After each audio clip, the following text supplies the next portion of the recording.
Good morning, guys. Just doing the daily Bible read for May 23rd on this beautiful Saturday morning here. We're going to be reading from the one-year Bible, and we are starting with 2 Samuel 2:12.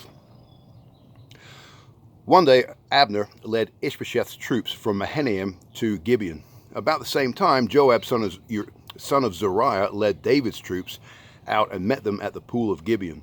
The two groups sat down there facing each other from opposing sides of the pool. Then Abner suggested to Joab, "Let's have a few of our warriors fight hand to hand here in front of us." "All right," Joab agreed. So 12 men were chosen to fight from each side. 12 men from Benjamin, representing Ishbosheth, son of Saul, and 12 representing David. Each one grabbed his opponent by the hair and thrust his sword into the other's side, so all of them died. So this place at Gibeon has been known ever since as the Field of Swords. A fierce battle followed that day, and Abner and the men of Israel were defeated by the forces of David. Joab, Abishai, and Asahel, the three sons of Zeruiah, were among David's forces that day. Asahel could run like a gazelle, and he began chasing Abner. He pursued him relentlessly, not stopping for anything. When Abner looked back and saw him coming, he called out, "Is that you, Asahel?" "Yes, it is," he replied. "Go fight someone else," Abner warned. "Take on one of the younger men and strip him of his weapons." But Asahel kept right on chasing Abner. Again, Abner shouted to him, "Get away from here. I don't want to kill you. How could I ever face your brother Joab again?" Then Asahel refused to turn back, so Abner thrust the butt end of his spear through Asahel's stomach, and the spear came out his back. He stumbled to the ground and died there. And everyone who came by that spot stopped and stood still when they saw Asahel lying there. When Joab and Abishai found out what had happened, they set out after Abner. The sun was just going down as they arrived at the hill of Ammah near Giah, along the road to the wilderness of Gibeon. Abner's troops from the tribe of Benjamin regrouped there at the top of the hill to take a stand. Abner shouted down to Joab, "Must we always be killing each other? Don't you realize that bitterness is the only result? When will you call off your men from chasing their Israelite brothers?" Then Joab said, "God only knows what would have happened if you hadn't spoken, for we would have chased you all night if necessary." So Joab blew the ram's horn, and his men stopped chasing the troops of Israel.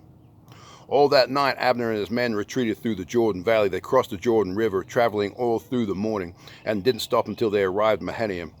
Meanwhile, Joab and his men also returned home. When Joab counted his casualties, he discovered that only 19 men were missing, in addition to Asahel. But 360 of Abner's men had been killed, all from the tribe of Benjamin. Joab and his men took Asahel's body to Bethlehem and buried him there in his father's tomb. Then they traveled all night and reached Hebron at daybreak. That was the beginning of a long war between those who were loyal to Saul and those loyal to David. As time passed, David became stronger and stronger, while Saul's dynasty became weaker and weaker. These are the sons who were born to David in Hebron. The oldest was Ammon, whose mother was Ahinoam from Jezreel. The second was Daniel, whose mother was Abigail, the widow of Nabal from Carmel.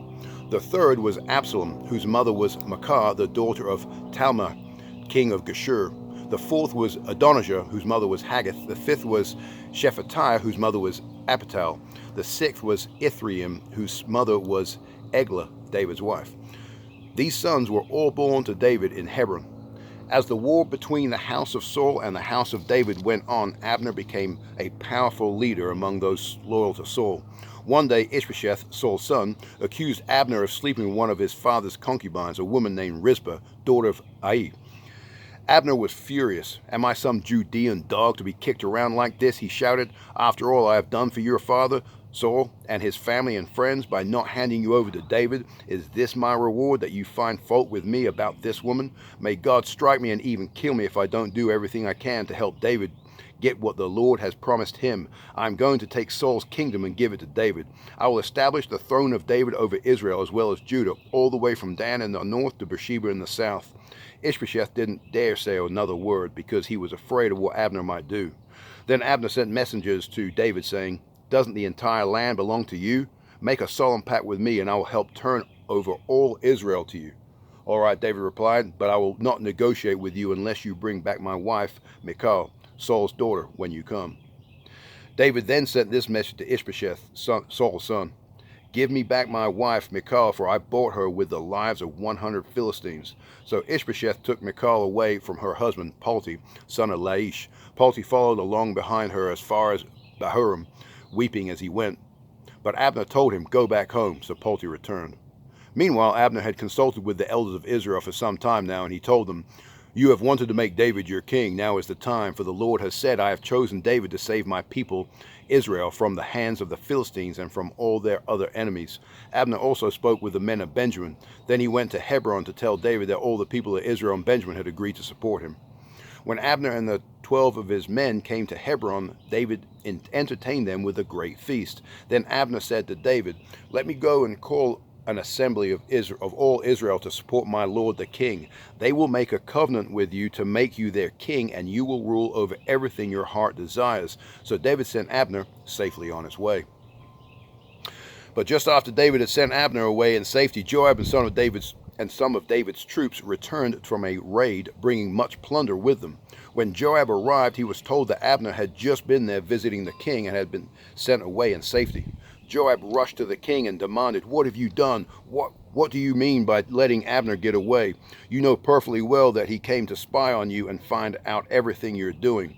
Joab then left David and sent messengers to catch up with Abner, asking him to return. They found him at the well of Sirah and brought him back, though David knew nothing about it. When Abner arrived back in Hebron, Joab took him aside at the gateway as if to speak with him privately, but then he stabbed Abner in the stomach and killed him in revenge for the killing his brother, Asahel. When David heard about it, he declared, "I vow by the Lord that I and my kingdom are forever innocent of this crime against Abner, son of Ner. Joab and his family are the guilty ones. May the family of Joab be cursed in every generation, with a man who has open sores or leprosy, or who walks on crutches, or dies by the sword, or begs for food." So Joab and his brothers Abishai killed Abner because Abner had killed their brother Asahel in the battle of Gibeon.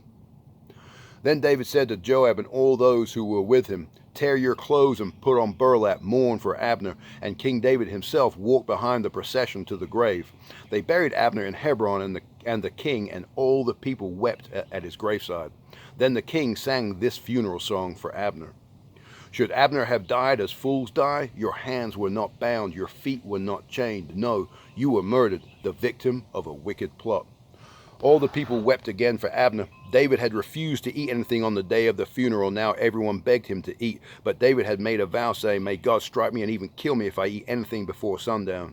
This pleased the people very much. In fact, everything the king did pleased them. So everyone in Judah and all Israel understood that David was not responsible for Abner's murder. Then King David said to his officials, "Don't you realize that a great commander has fallen today in Israel? And even though I am the anointed king, these two sons of Zeruiah, Joab and Abishai, are too strong for me to control. So may the Lord repay these evil men for their evil deeds." All right, guys, we're going to move on to John 13:1, verses 1 through 30. Before the Passover celebration, Jesus knew that his hour had come to leave this world and return to his Father. He had loved his disciples during his ministry on earth, and now he loved them to the very end. It was time for supper, and the devil had already prompted Judas, son of Simon Iscariot, to betray Jesus. Jesus knew that the Father had given him authority over everything, and that he had come from God and would return to God. So he got up from the table, took off his robe, wrapped a towel around his waist, and poured water into a basin. Then he began to wash the disciples' feet, drying them with the towel he had around him. When Jesus came to Simon Peter, Peter told him, "Lord, are you going to wash my feet?" Jesus replied, "You don't understand now what I am doing, but someday you will." "No," Peter protested, "you will never wash my feet." Jesus replied, "Unless I wash you, you won't belong to me." Simon Peter explained, "Then wash my hands and head as well, Lord, not just my feet." Jesus replied, "A person who has bathed all over does not need to wash except for the feet to be entirely clean. And you disciples are clean, but not all of you." For Jesus knew who would betray him. That is what he meant when he said, "Not all of you are clean." After washing their feet, he put on his robe again and sat down and asked, "Do you understand what I am doing? You call me teacher and Lord, and you are right, because that's what I am. And since I, your Lord and teacher, have washed your feet, you ought to wash each other's feet. I have given you an example to follow. Do as I have done to you. I tell you the truth, slaves are not greater than their master, nor is the messenger more important than the one who sent the message. Now that you know these things, God will bless you for doing them. I am not saying these things to all of you. I know the ones I have chosen, But this fulfills the scriptures that say, the one who eats my food has turned against me. I tell you this beforehand, so that when it happens, you will believe that I am the Messiah. I tell you the truth, anyone who welcomes my messenger is welcoming me, and anyone who welcomes me is welcoming the Father who sent me. Now Jesus was deeply troubled, and he exclaimed, I tell you the truth, one of you will betray me. The disciples looked at each other, wondering whom he could mean. The disciple Jesus loved was sitting next to Jesus at the table. Simon Peter mentioned to him to ask, who's he talking about? So that disciple leaned over to Jesus and asked, Lord, who is it? Jesus responded, it is the one whom I give the bread. It is the one whom I give the bread I dip in the bowl. And when he dipped it, he gave it to Judas, son of Simon Iscariot. When Judas had eaten the bread, Satan entered into him. Then Jesus told him, hurry and do what you're going to do. None of the others at the table knew what Jesus meant, since Judas was their treasurer. Some thought Jesus was telling him to go and pay for the food or give some money to the poor, so Judas left at once, going out into the night. Psalm 119, verses 1 through 16. Joyful are people of integrity who follow the instructions of the Lord. Joyful are those who obey his laws and search for him with all their hearts. They do not compromise with evil, and they walk only in his paths. You have charged us to keep your commandments carefully. Oh, that my actions would consistently reflect your decrees, then I would not be ashamed when I compare my life with your commands.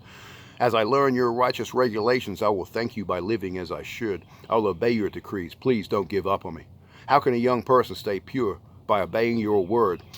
I have tried hard to find you. Don't let me wander from your commands. I have hidden your word in my heart that I might not sin against you. I praise you, O Lord. Teach me your decrees. I have recited aloud all the regulations you have given us. I have rejoiced in your laws as much as in riches. I will study your commands and reflect on your ways. I will delight in your decrees and not forget your word. Proverbs 15, verses 29 and 30. The Lord is far from the wicked, but he hears the prayers of the righteous. A cheerful look brings joy to the heart. Good news makes for good health. You guys have a great day. Enjoy your Memorial Day weekend. God bless.